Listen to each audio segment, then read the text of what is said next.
ये तो हो गई ज्ञान की बात, मैंने आपको बता दिया। हम क्या करेंगे, मैंने सोचा है कि आपको पर डे एक सब्जेक्ट में उठाऊं, एक सब्जेक्ट के असर्शन रीजन डेली सॉल्व कराऊं। अभी तक तरीका बता रहा था, तरीका जान लेने से आपकी प्रॉब्लम सॉल्व नहीं होगी, मुझे ये पता है। एप्लीकेशन चाहिए। क्या एप्लीकेशन चाहिए, देखो मैं कुछ एग्जांपल देता हूं। मैंने एक सवाल लिखा, ऐसे सवाल आपके पास आता है, चारों ऑप्शन को पहले यहीं पर क्लियर करें। मैंने डिफरेंस बिटवीन कई सीरीज आपको बताए हैं, कई कॉन्सेप्ट डिफरेंसेस मैं बताते जा रहा हूं आपको। और अब इंडिया में होने वाले सारे एग्जाम्स, चाहे एसएससी जेई हो, आरआरबी जेई हो, स्टेट एई जेई, इवन गेट एग्जामिनेशन में भी असर्शन रीजनिंग के क्वेश्चंस पूछे जाते हैं। एक समय था कि असर्शन रीजनिंग वाले क्वेश्चन सिर्फ और सिर्फ इंजीनियरिंग सर्विसेज एग्जाम और यूपीएससी के फेवरेट हुआ करते थे, भर भर के वो असर्शन रीजनिंग के क्वेश्चन पूछते थे। लेकिन देखा सीखी की होड़ बढ़ती गई और अब इंडिया में होने वाले सारे एग्जाम्स, चाहे एसएससी जेई हो, आरआरबी जेई हो, स्टेट एई जेई, इवन गेट एग्जामिनेशन में भी असर्शन रीजनिंग के क्वेश्चंस पूछे जाते हैं। और स्टूडेंट्स का डर एग्जाम दर एग्जाम बढ़ते ही जा रहा है। असर्शन रीजनिंग क्वेश्चन कैसे टैकल करें, बार बार स्टूडेंट्स इसको पूछता रहता है और डर बैठा हुआ है। आप जुड़े रहिए, इस वीडियो में मैं आपको बताऊंगा कि कैसे आप असर्शन रीजनिंग वाले क्वेश्चंस को टैकल कर सकते हैं और आगे मेरी क्या स्ट्रेटेजीज रहेंगी कि आप इन सवालों से अब डरे ना और इनके नंबर आप पक्के करते जाएं। सबसे पहले हम जान लेते हैं कि असर्शन रीजनिंग है क्या। असर्शन का मतलब अगर मैं हिंदी में बोलूं तो होता है कथन। आप हिंदी में कथन और कारण समझ सकते हो असर्शन और रीजनिंग को। रीजन मतलब कारण, तो आपको एक स्टेटमेंट दिया होगा, उस स्टेटमेंट का नीचे कारण दिया होगा। आपसे क्वेश्चन में पूछेगा पहले बताइए कि ये जो स्टेटमेंट दिया हुआ है असर्शन, ये सही है या गलत है। ओके, आप दूसरा स्टेटमेंट पढ़ोगे, मतलब रीजन को पढ़ोगे, तो बोलेगा कि आप ये बताइए कि दूसरा स्टेटमेंट सही है गलत है। पहली बात तो ये स्टेज कंप्लीट हुई। फिर वो बोलता है कि असर्शन और रीजन में रिलेशन बताइए, मतलब जो मैंने कथन लिखा हुआ है उसका जो रीजन नीचे दिया हुआ है वो सही है या नहीं है। या फिर ऐसे बोलूं कि नीचे जो रीजन लिखा हुआ होता है सेकंड स्टेटमेंट में, वो सही एक्सप्लेनेशन है असर्शन की या नहीं है। ये क्वेश्चन पता होना चाहिए, मतलब ये पूछा जाता है। तो आपके पास चार प्रकार के ऑप्शन दिए होते हैं, चार ऑप्शन में देख लेता हूं। चारों ऑप्शन को पहले यहीं पर क्लियर करें कि क्या क्या ऑप्शन में आता है। आपके पास दो स्टेटमेंट होंगे, दो स्टेटमेंट में अभी अब कभी कभी लिखा आ जाता है कि असर्शन या रीजन, या फिर लिखा आ जाएगा स्टेटमेंट 1, स्टेटमेंट 2। स्टेटमेंट 1 जो रहता है वो असर्शन होता है, मतलब कथन होता है, ये एक बात कही गई है। और जो स्टेटमेंट 2 होता है वो रीजन होता है, इसका मतलब ये उसका कारण है कि ऊपर वाली बात का ये कारण है कि नहीं। तो देखो आपको क्या लिखा होगा, ऑप्शन नंबर ए जो एग्जाम में बनता है वो लिखा होता है both assertion and reason are true and reason is a correct explanation of assertion. मतलब आपका जो पहला स्टेटमेंट है असर्शन वो सही है और जो रीजन लिखा हुआ है वो भी इंडिविजुअली सही है, अपने आप में वो दोनों स्टेटमेंट सही हैं और रीजन सही से एक्सप्लेन कर रहा है असर्शन को, पहले ऑप्शन का मतलब। दूसरा, both assertion and reason are true but reason is not a correct explanation of assertion. इसका मतलब क्या सर, जो असर्शन लिखा हुआ है और रीजन लिखा हुआ है इंडिविजुअली वो सही स्टेटमेंट लिखे हैं, लेकिन रीजन सही से एक्सप्लेन नहीं कर रहा असर्शन के लिए। यह है बी ऑप्शन। सी ऑप्शन आप तब यूज करोगे जब assertion is true and reason is false. अगर आपने स्टेटमेंट 1 पढ़ा, दैट इज असर्शन को पढ़ा, वो सही लिखा है, और दूसरा स्टेटमेंट जब आपने पढ़ा वो गलत लिखा है, तो क्या मतलब सर मैं सी ऑप्शन को चूज करूंगा, क्योंकि सी में दिया हुआ होता है assertion is true and reason is false. चौथा statement, assertion is false and reason is true. चौथा जो स्टेटमेंट नहीं, चौथा ऑप्शन जो आपके पास होगा वो होगा असर्शन गलत है, जो पहला स्टेटमेंट लिखा हुआ होगा वो गलत है और जो रीजन है वो सही है, तब आप डी ऑप्शन चूज करोगे। ये एक स्टैंडर्ड है, ऐसे ही क्या ऑप्शंस सेट होते हैं, बस क्वेश्चन बदलते जाते हैं। तो इनको अब हमें कैसे सॉल्व करना है, तो इसको हमें देखना है। देखो असर्शन और रीजन, असर्शन का मतलब है कथन और रीजन का मतलब है कारण। इन दोनों को जब आप पढ़ोगे तो बीच में एक वर्ड का यूज करना है। सबसे पहले आपको क्या करना है, मैं अगर आपसे कहूं मैं अगर आपसे कहूं कि सबसे पहले आप असर्शन को पढ़िए, असर्शन अगर आपका सही होता है और अगर रीजन आपका गलत हो जाता है तो आपका काम सिंपल हो गया, आपने ऑप्शन नंबर सी चूज कर लिया। देखो, assertion is true and reason is false, ये आपका बिल्कुल ऑप्शन नंबर सी करेक्ट, आपका काम सिंपल हो गया। आपको अच्छे से असर्शन को पढ़ना है, फिर रीजन को पढ़ना है। क्लियर? आपने दूसरा स्टेटमेंट पढ़ा, दूसरा स्टेटमेंट पढ़ा, रीजन आपको सही लगता है, असर्शन आपको गलत लगता है, तो भी आपका काम सरल हो गया। क्या? अच्छा, आपको अब इनके दोनों के बीच में रिलेशन ढूंढना है नहीं। क्यों? क्योंकि असर्शन तो गलत हो गया, तो इन दोनों में असर्शन रीजन को सही बताया है इन दोनों स्टेटमेंट में।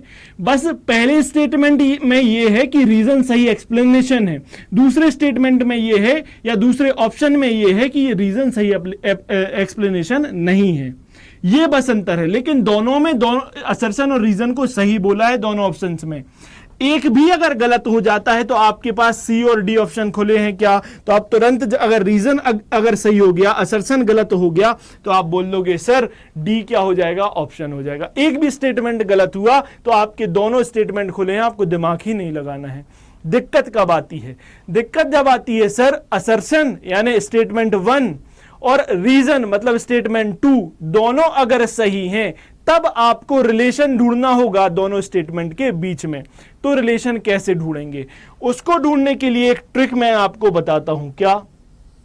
जब कभी भी आप असर्शन को पढ़ो, कथन आपने पढ़ा जो कहा गया है, उसके बाद आपको पता है जो नीचे स्टेटमेंट दिया हुआ है वो उसका रीजन है। रीजन मतलब क्या? उसका कारण दिया हुआ है। जैसे अगर मैं बोलूं कि असर्शन मतलब क्या सर, ये मैं बोलूं कि चाय मीठी है, चाय मीठी है, मैंने एक स्टेटमेंट दिया, ये मेरा कथन है, और मैं नीचे लिखूं कि चाय में शक्कर डली हुई है, चाय में शक्कर डली हुई है, इसका मतलब क्या सर? मैं बोल रहा हूं चाय मीठी है क्योंकि चाय में शक्कर डली हुई है। तो मैंने क्या यूज किया? एक वर्ड कनेक्ट करने के लिए आपने यूज किया क्योंकि या बिकॉज। तो मैं बोल रहा हूं, फिर से बोल रहा हूं, चाय मीठी है बिकॉज चाय में शक्कर डली हुई है। तो आप जब भी दो स्टेटमेंट पढ़ोगे, आप जब भी दो स्टेटमेंट पढ़ोगे तो उनको कनेक्ट करने के लिए एक शब्द का यूज हमेशा करोगे, बिकॉज का। क्लियर है? बिकॉज शब्द का यूज करोगे, आपको अपने आप कनेक्टिविटी पता चल जाएगी। पहले इंडिविजुअल असर्शन को पढ़ो, फिर आप किसको पढ़ो? रीजन को पढ़ो। दोनों को पढ़ लिया, आपको पता चल गया। अगर दोनों में से कुछ भी गलत है तो आपका काम आसान हो गया, आपने सी और डी में से कोई भी ऑप्शन चूज कर लिया। दोनों को आपने पढ़ा, आपको पता चल गया, इंडिविजुअली तो सही बातें लिखी हैं। अब मुझे दोनों में क्या करना है? दोनों में मुझे कनेक्शन ढूंढना है, तो मैं बीच में क्या लगा के पढ़ूंगा? असर्शन को फिर से पढ़ूंगा, बिकॉज पढ़ूंगा और फिर रीजन पढ़ूंगा। क्लियर बात है? तो ऐसे आपको ये करना है। मैं कुछ एग्जाम्पल देता हूं। मैंने एक सवाल लिखा, ऐसे सवाल आपके पास आता है। असर्शन लिखा हुआ है, a change in the temperature of a body causes change in the dimensions. तो पहले सिर्फ मैंने असर्शन को पढ़ा। क्या? टेम्परेचर में चेंज होने के कारण बॉडी का डायमेंशन चेंज हो जाता है। 16 आना सत्य बात लिखी है, बिल्कुल सही बात है। मतलब सर असर्शन तो सही है। रीजन बोल रहा है the dimension of a body decreases due to the increase in its temperature. आप टेम्परेचर को बढ़ाओगे तो एक्सपांसन होगा या कॉन्ट्रैक्शन होगा? आप बोलोगे सर एक्सपांसन होगा। तो बॉडी का जो शेप है वो डिक्रीज नहीं होगा, वो इंक्रीज होगा। यहां पर एक शब्द लिख दिया, यहां पर एक शब्द लिख दिया, डिक्रीज हो रहा है बॉडी का शेप। बॉडी का शेप क्या हो रहा है? डिक्रीज हो रहा है टेम्परेचर के बढ़ने के साथ साथ। तो आप बोलोगे सर ये स्टेटमेंट गलत, मतलब रीजन गलत, मेरे वारे न्यारे हो गए। क्यों? मेरे बस ये दो स्टेटमेंट खुले हुए हैं और इसमें मुझे पता चल गया कि असर्शन तो ट्रू है लेकिन रीजन इनकरेक्ट है, तो मैं तुरंत सी ऑप्शन लगाऊंगा। इन दोनों से मुझे मतलब नहीं है। क्लियर है बात? तो ये दोनों आपने अच्छे से पढ़े, आपने निकाला आंसर। दूसरा क्वेश्चन, अगर मैंने बोला कि black cotton soils are clay and exhibit characteristic property of swelling, तो जो ब्लैक कॉटन सॉइल है वो क्ले होती हैं और उनमें स्वेलिंग की प्रॉपर्टी, स्वेलिंग मतलब फूलना, वॉल्यूम में इंक्रीज होना, ये प्रॉपर्टीज होती हैं। यस सर, ये स्टेटमेंट बिल्कुल सही है, तो मैंने ये स्टेटमेंट को टिक कर लिया, सही है। दूसरा पढ़ा, these clays contain montmorillonite which attracts external water into its lattice structure. तो इन क्ले के अंदर मोंटमोनालाइट मिनरल होता है जिसकी एक प्रॉपर्टी है कि बाहर प्रेजेंट वाटर को अट्रैक्ट कर लेना इसकी ये प्रॉपर्टी है। बिल्कुल सही बात है सर, ये रीजन भी बिल्कुल सही लिखा हुआ है। अब दोनों स्टेटमेंट सही हो गए। अब मेरा दिमाग चलेगा कि मुझे इनमें कनेक्शन बिठाना है। फिर से मैं पढ़ूंगा, Black cotton soils are clay and exhibit characteristic property of swelling because these clay contain montmorillonite which attracts external water into its lattice structure। तो ब्लैक कॉटन सॉइल क्ले हैं और उनमें स्वेलिंग की प्रॉपर्टी होती है क्योंकि इन क्लेस के अंदर एक मिनरल प्रेजेंट होता है जिसका नाम है मोंटमोरिलोनाइट। और ये मोंटमोरिलाइट क्या करेगा सर, इसकी प्रॉपर्टी है वाटर को क्या करना, वाटर को अट्रैक्ट करना, और जैसे ही पानी अपने अंदर लेगी क्ले फूल जाएगी, इसलिए स्वेलिंग हो जाती है। तो आप बोलोगे सर असर्शन भी सही था, रीजन भी सही था, और रीजन असर्शन का सही दिया गया है। सो option number A will be correct option. Clear है ये बात। एक और एग्जांपल मैं बोलता हूं, असर्शन लिखा हुआ है a major portion of our road travel time is consumed by traffic jams.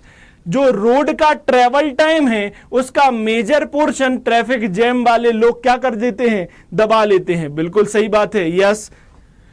Reason क्या लिखा है, honking vehicles are a serious contributor to noise pollution. बिल्कुल सही बात है। हॉन्किंग व्हीकल मतलब क्या, जो कंटिन्यूअसली हॉर्न बजाए जा रहे हैं, बीप वाले हॉर्न बजाए जा रहे हैं, तो वो नॉइज पोल्यूशन के लिए क्या है, कंट्रीब्यूटर है। तो सर असर्शन भी सही लिखा है, रीजन भी सही लिखा है। अब मुझे इन दोनों में क्या चाहिए, रिलेशन।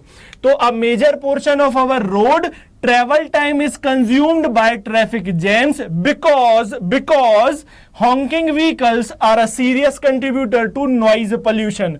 तो मैंने क्या बोला सर, जो मेजर टाइम है किसका, रोड पर चलने का, वो सबसे ज्यादा खराब होता है जैम के कारण, क्योंकि जो हॉर्न बजाने वाले व्हीकल हैं वो नॉइज पोल्यूशन ज्यादा करते हैं। कोई रिलेशन आ रहा है क्या, क्योंकि लगाने के बाद नहीं आ रहा। सर ये इंडिविजुअली सही लिखे हैं, लेकिन सर रीजन सही एक्सप्लेनेशन नहीं है असर्शन की, दोनों अलग अलग स्टेटमेंट हैं। तो both A and R are true but R is not correct explanation of A. So option number 2 will be correct. Clear है ये बात, क्लियर। नेक्स्ट एक एग्जांपल और, असर्शन में लिखा है pozzolana is added to cement to increase early strength. जो pozzolana material होता है उसको सीमेंट में डाला जाता है ताकि उसकी अर्ली स्ट्रेंथ बढ़ जाए। अच्छा ये बात बोल रहे हैं। रीजन में लिखा है it reduces the heat of hydration. Pozzolana heat of hydration को रिड्यूस करती है। बिल्कुल सही बात। रीजन तो 16 आना सत्य है, लेकिन जो पोजोलोना क्या करता है, यहां लिखा है इंक्रीज अर्ली स्ट्रेंथ, गलत बात है। कैल्शियम क्लोराइड लगेगा अर्ली स्ट्रेंथ को इंक्रीज करने के लिए, ना कि आपका पोजोलोना। तो असर्शन गलत जैसे ही हुआ वारे न्यारे हो गए, क्योंकि सर 3 और चौथा ही आंसर होगा और इसमें असर्शन गलत है, तो मतलब A is false, R is true. मैं पहुंच गया अपने आंसर तक, 4 विल बी करेक्ट ऑप्शन। ये तो तरीका था कैसे क्वेश्चन को पढ़ना है और कैसे क्वेश्चन को अप्रोच करना है। मैं अभी तक तरीका बता रहा था। तरीका जान लेने से आपकी प्रॉब्लम सॉल्व नहीं होगी, मुझे ये पता है। एप्लीकेशन चाहिए। क्या एप्लीकेशन चाहिए, देखो सबसे पहला पॉइंट मैंने लिख के दिया, enhance your knowledge and concept. Assertion reason एक ऐसे कॉन्सेप्चुअल सवाल होते हैं, अगर आपको नहीं पता उस कॉन्सेप्ट के बारे में आप क्वेश्चन नहीं बना सकते। आपको बार बार पढ़ना होगा, बार बार अपने नॉलेज को गेन करना पड़ेगा, उस कॉन्सेप्ट को अपने अंदर रूबरू करना होगा, तब जाके आप क्या कर पाओगे, तब जाके आप आंसर दे पाओगे। ये असर्शन रीजन की खासियत है। तो सर आप इसमें नया क्या बता रहे हो, ये तो किसी भी कॉन्सेप्ट को ले लो, मुझे बार बार पढ़ना ही पड़ेगा तब जाके मुझे बनेगा। सही बोल रहे हो आप, लेकिन असर्शन रीजन वाले सवाल ऐसे हैं वो नॉलेज पर ओनली डिपेंड करते हैं, आपका नॉलेज और अभी मेरा नॉलेज। मैं जितने जल्दी या अच्छे सवाल बनाऊंगा वो अभी आप नहीं बना पाओगे, क्यों? आपने उसको बार बार नहीं पढ़ा। एक समय आएगा आप जब उसको बार बार पढ़ लोगे, आप मुझसे भी ज्यादा जल्दी और करेक्ट तरीके से सवाल बना लोगे, ये गारंटी है। तो बार बार टॉपिक को पढ़ना पड़ेगा, तब असर्शन रीजन वाले सवाल बन पाते हैं। अब चेक कैसे करें सर हम पे बन रहे हैं कि नहीं बन रहे? आप कोई भी एक सब्जेक्ट उठाओ, फॉर एग्जांपल सॉइल मैकेनिक्स आपने उठाया, इंजीनियरिंग सर्विसेज की पीवाईक्यू की बुक उठा लेना, या आप किसी भी स्टेट एजेई की पीवाईक्यू की बुक उठा लेना जिसमें असर्शन रीजन दिए हुए हैं। उस सब्जेक्ट को आपको क्या करना है? उस सब्जेक्ट को आपने उठाया, उस सब्जेक्ट के सारे असर्शन रीजन एक दिन में सॉल्व करने हैं, एक दिन से ज्यादा वक्त मत लेना। उस सब्जेक्ट के सारे असर्शन रीजन एक दिन में जब आपने सॉल्व करे, और आप अदर एमसीक्यू उठाओ, आपने लगभग 100 असर्शन रीजन मान के चलो सॉल्व करे एक दिन में, और आपने 100 एमसीक्यू सॉल्व करे, आपने ये डिसीजन पर आप पहुंचे, आपको ये देखने को मिला कि जो मेरे 100 असर्शन रीजन है उसमें से मेरे 60 सही हैं, और मेरे जो 100 एमसीक्यू हैं उसमें से मेरे 80 एमसीक्यू सही हैं। आप बिल्कुल सही ट्रैक पर हो। अगर 60 आपके असर्शन रीजन 100 में से सही हो रहे हैं, आपका नॉलेज परफेक्ट है, आप सही ट्रैक पर हो। अब आप ज्यादा परेशान मत हो, सिर्फ दौड़ो मत असर्शन रीजन की तरफ। क्यों? क्योंकि सभी स्टूडेंट्स एक ही सेम पेज पर हैं। कैसे? सबके लिए कंपटीशन सेम है। असर्शन रीजन एक प्रकार का एप्टीट्यूड है जो ओवरनाइट नहीं आता, धीरे धीरे धीरे धीरे ही डेवलप होगा। अगर आप 60 सवाल बना रहे हो आप सही ट्रैक पर, अगर आप 40 बना रहे हो तब दिक्कत है, आपको और प्रैक्टिस करने की जरूरत है। ये तो हो गई ज्ञान की बात, मैंने आपको बता दिया। हम क्या करेंगे, मैंने सोचा है कि आपको पर डे एक सब्जेक्ट में उठाऊं, एक सब्जेक्ट के असर्शन रीजन डेली सॉल्व कराऊं। पर डे हम सब्जेक्ट चेंज करते जाएंगे या 2 सब्जेक्ट मिक्स कर लेंगे, वैसा मैंने प्लान कुछ कर लिया है। ऑल ओवर इंडिया जो एग्जाम्स हुए हैं उसका जो भी क्वेश्चन आया है उसमें असर्शन रीजन का मैंने सबको इकट्ठा कर लिया है, क्लब कर लिया है। उसके क्वेश्चंस मैं आपको कराता जाऊंगा। पर डे हम एक सब्जेक्ट को उठाएंगे और सब्जेक्ट फिर चेंज करते जाएंगे। इससे क्या, हर सब्जेक्ट आपके माइंड में दौड़ेगा। अभी आपके एग्जाम्स भी आ रहे हैं, जैसे एसएससी जेईई मेंस एग्जाम है, आरआरबी जेईई एग्जाम है, आपको स्टेट जेईई एग्जाम देने हैं, गेट एग्जामिनेशन 2025 आपको देना है। इन सभी में ये क्वेश्चंस पूछे जाते हैं, आपका डर भी खत्म होगा और मैं प्रैक्टिस आपको साथ ही साथ कराता जाऊंगा। ठीक है, मेरा नाम अभिषेक श्रीवास्तव है और मैं सिविल योद्धा अनअकैडमी पर आपका सिविल इंजीनियरिंग एडुकेटर हूं। ये मेरी प्रोफाइल है, आप देख सकते हो। अगर आपको सेशन अच्छा लग रहा है और आप ऐसे कौन कौन से सेशंस हमसे चाहते हैं, क्या आपके एग्जामिनेशन प्रिपरेशन को बूस्ट कर दे, किस चीज़ में आप ज़्यादा परेशान हो, आप उसको हमसे कमेंट में लिख सकते हो। कमेंट में लिखोगे तो हमें पता चलता जाएगा, हम उसके साथ ही साथ आपको वो चीज़ें प्रोवाइड कराते जाएंगे। मैंने डिफरेंस बिटवीन कई सीरीज आपको बताए हैं, कई कॉन्सेप्ट डिफरेंसेस मैं बताते जा रहा हूं आपको, जिसमें आप कंफ्यूज होते हो, आप वो भी देख सकते हो। Thank you everyone.